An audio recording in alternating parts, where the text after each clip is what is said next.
E-commerce প্রতিষ্ঠান ইভেলের এক গ্রাহকের করা প্রতারণার মামলায় যে কোনো সময় গ্রেফতার হতে পারেন অভিনয়শিল্পী তাহসান খান, রাফিয়াত রশিদ মিথিলা ও শবনম পারিয়া।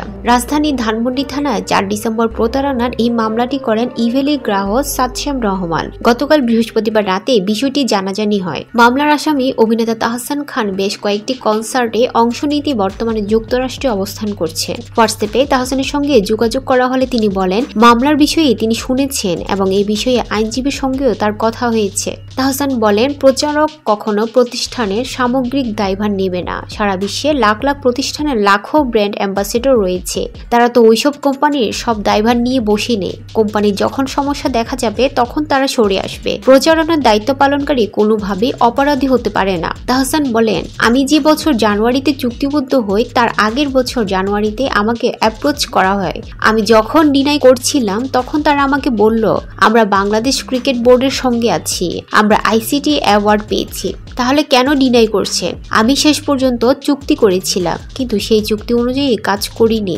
তার আগেই মে মাসে আমি চুক্তি টার্মিনেট করি। তিনি আরও বলেন, চুক্তি অনুযায়ী আমার বিজ্ঞাপন করার কথা ছিল, কিন্তু আমি বিজ্ঞাপন করিনি। এর আগে 2টা লাইভ করে অনেক কমপ্লেন পেয়েছি।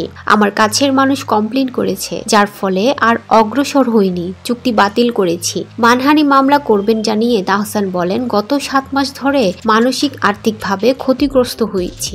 আর কিছু পত্রিকার চটকদার শিরোনাম দেখে অবাক হয়েছি। মামলা হয়েছে 4 ডিসেম্বর। বৃহস্পতিবার রাতে এই তথ্য প্রকাশ হলো কেন? এর পেছনে কোনো উদ্দেশ্য আছে কিনা জানি না। তিনি বলেন, যে কোনো মুহূর্তে গ্রেফতার বা নজরদারি বলতে কি বোঝায়? হ্যাঁ, যাদের বিরুদ্ধে মামলা হয় তাদের তো একটা নজরে রাখতেই হয়। তাই বলে যে কোনো চটকদার মুখরোচক শিরোনাম করে কাটতি বাড়ানোর কোনো অর্থ হয় না। যা হবে আইনগত ভাবে হবে। একটা মামলা হয়েছে, সেটার তদন্ত চলছে। তদন্ত করে যদি আমাদের দোষ না পাওয়া যায় তাহলে আমাদের তো কোনো সমস্যা হবে না, আর তদন্ত করে পেলে তখন সেটা আইন অনুযায়ী হবে। রাফিয়াত রশিদ মিথিলার সঙ্গে মুঠোফোনে যোগাযোগ করা হলে তিনি বলেন, আমি তো কোনো লিগ্যাল নোটিশ পাইনি, আমি আসলে কিছুই ডিটেল জানি না, এখনো বুঝতে পারছি না, বিষয়টির কিছুই জানি না। মিথিলা বলেন, আমি ঢাকায় আছি, আমি তো আসলে কিছু করি নাই, আমি তো ওখানে ছিলাম 1 মাসের মতো, আমার জন্য শকিং, কখনো হয় নাই তো।